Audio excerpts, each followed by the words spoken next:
How many solutions do we need? 3. Should be fine. 3. How'd you know that? The highest degree of 3 tells me how many solutions it is. Guess what? That's the fundamental theorem of algebra. That's it. Okay? I don't know why it needs a long name, but it does. There it is. Now, those 3 solutions could be real numbers that you could visibly see on the graph, or they could be imaginary numbers. All right? So what we're going to do is work to find those numbers using all the methods and skills that we've gotten through the years. All right? So if I look at this first equation, it's just to the power of 3. Is there something I can factor out? I can take an x out, right? Okay, so if I take an x out, I get x squared minus 4x minus 5. Now if I look at it, will this factor? Yes. In what way will it factor? -5 and a +1. Yep. Okay. And then from here, this is all we've been doing, right? X will equal 0. This will give me x equals a +5, and this gives me x equals -1. So according to the fundamental theorem of algebra, when I look at this graph, it's going to hit at 0, 1, and a 5, right? This is just bonus. Now, what is the end behavior going to do here? Yeah? -1. Oh, thank you. Yes, it is -1. So -1 and 5. Thank you. All right. End behavior is something that was on your quiz yesterday, right? So based on the x cubed here, what is the end behavior going to do? What's going to happen as you look left? As x is getting smaller, where are your y values? They're going down, right? And as I look right, what are the y values doing? Increasing, because it's positive and it's odd, right? That was on your quiz. So that tells me you don't have to do this part every time. But I know that the ends are going to go opposite directions. And then yesterday on your quiz, I asked you about multiplicity. Well, this has a multiplicity of a single, because it's x to the first. This factor only appears once, so it's a single. This factor only appears once, so it's a single. All that tells me is that the line is just going to go through the x values I found like regular. Nothing special. Now, do I have to graph that? No. I'm just trying to tie all the pieces together. Your job is to solve. Okay? So this is one way we can solve. So here's our solutions. Today, your solutions are all going to be a real number, so you should not run into anything with imaginaries. All right?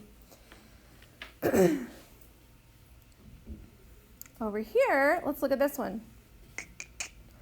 What can we do with that?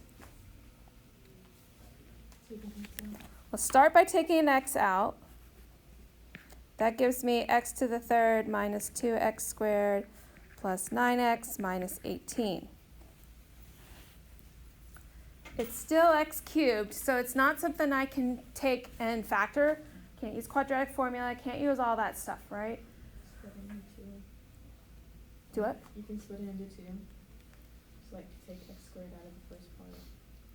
You could. You could do some grouping here. What can I take out of those two terms? X squared. Okay, so I'm going to put big old brackets here. So x squared would give me x minus 2, right? What can I take out of these two pieces? 9. A 9. And that would give me x minus 2, wouldn't it? So we've reduced it even further. So I have x times, now notice the x minus 2 is in common, so I can take that out. If I take out the x minus 2's, I now have x squared plus 9, don't I?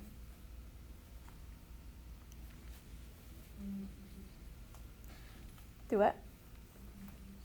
Why are you confused? Where did I lose you? Like the bottom part, like the x minus 2 and the x squared plus 9. This? Yeah. We just grouped them together. Looked at these two. What can we take out of both of them? We can take an x squared out. That left me with an x and a -2. Like where did the x squared go on the last? This one?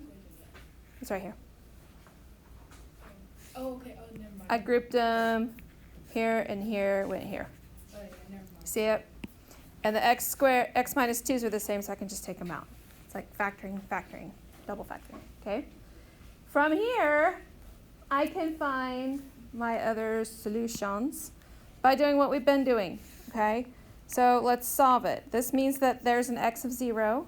This means there's an x of what? Positive 2, right? This one needs a little more work.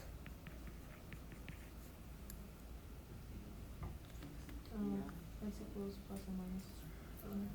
Move my 9 over, right? Then square root it. Square root it. Okay, so this one does have an imaginary root, doesn't it? And then it's So you just do a minus plus or minus negative plus or minus. 3i. But wouldn't it be a negative because there's a negative inside the, like we already know that it's a negative in the square root thing? Yeah, and that comes out as an I. Oh, okay. So it'd be a 3i. Right? Mm-hmm. That makes I sense? thought there was a imaginary numbers in this one. I didn't think there was, but I guess there is. I guess there is. So maybe we do end up with some imaginaries on this one. Now, so did I come up with 4 solutions? Because the theorem says I should have 4 solutions, shouldn't I? Do I have 4? Yes. I have 2 imaginaries. I have a positive and a negative. Now, just for fun, I want to show you.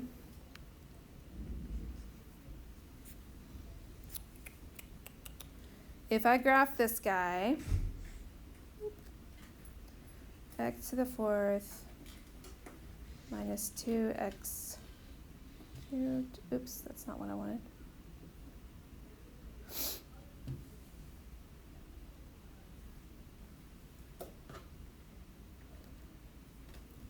Plus 9x squared minus 18x. All right, took a minute.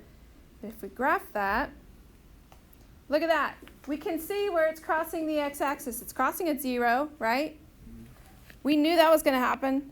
And it's crossing at positive 2. But these we cannot see. Those are imaginary. You're not going to see them on the graph. So when you're using fundamental theorem algebra, you can't rely on, really anytime you're solving, you can't completely rely on the calculator to tell you all your roots, right? Because some of them are imaginary. Especially if you're looking at the graph and you're like, wait, there's only 2, but there has to be 4. That means somewhere there's some imaginaries happening. Okay? So, do you feel like it's all that new information? It shouldn't feel all that new because it's really kind of the same thing. We're just calling it a different name. Okay? So, what's coming up? Well, in the next lesson, we're going to do the same thing, but we're going to kind of work it backwards from the imaginary roots. Okay? Woohoo! Good times. All right?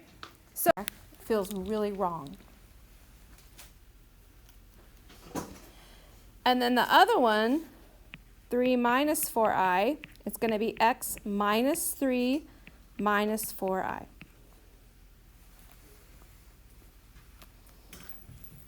Okay? So notice a couple things. Just bring it up.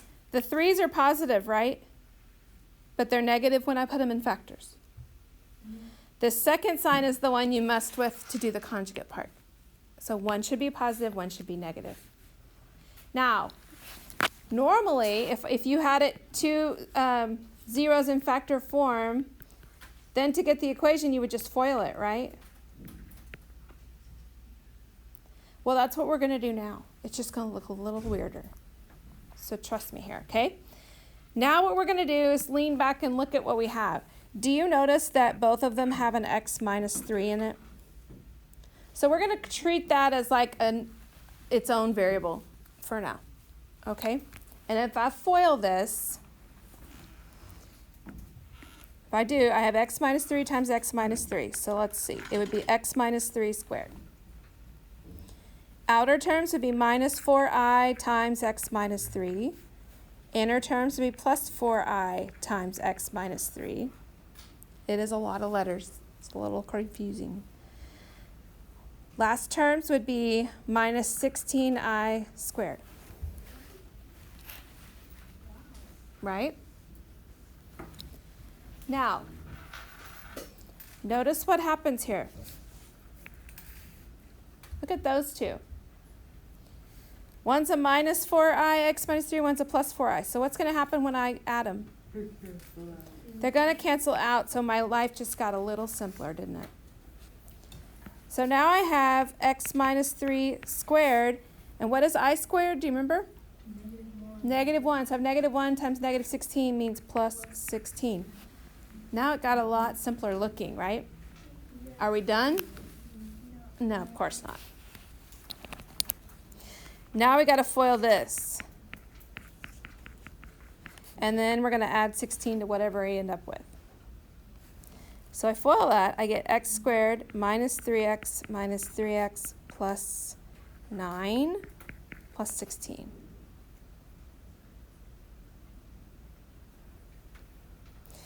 All right. Combine like terms plus 25. All right. Now, that did not give me another solution, did it?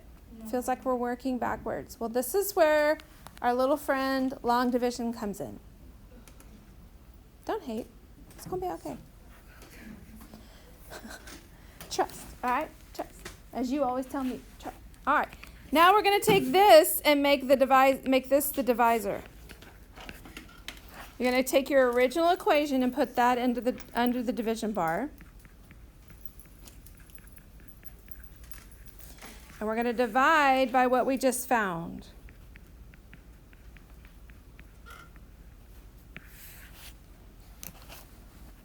And find the missing root.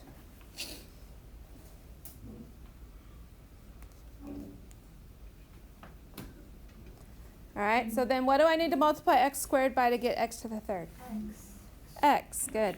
Then I just distribute my x out. So I'll have x to the third minus 6x squared plus 25x. But then I've changed my signs.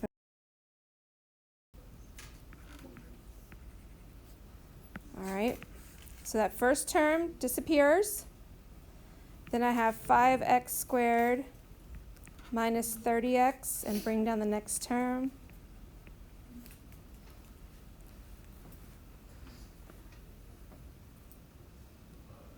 So then what do I need to multiply x squared by to get 5x squared? 5. There you go. A plus 5 because it's positive. Distribute. Plus 125. Change all my signs. Guess what happens? It all goes to 0. So x plus 5 is my missing factor.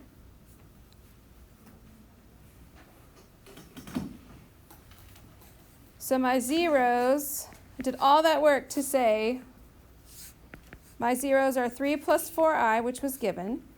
3 minus 4i, we know that because of the conjugate rule. And now a -5, right?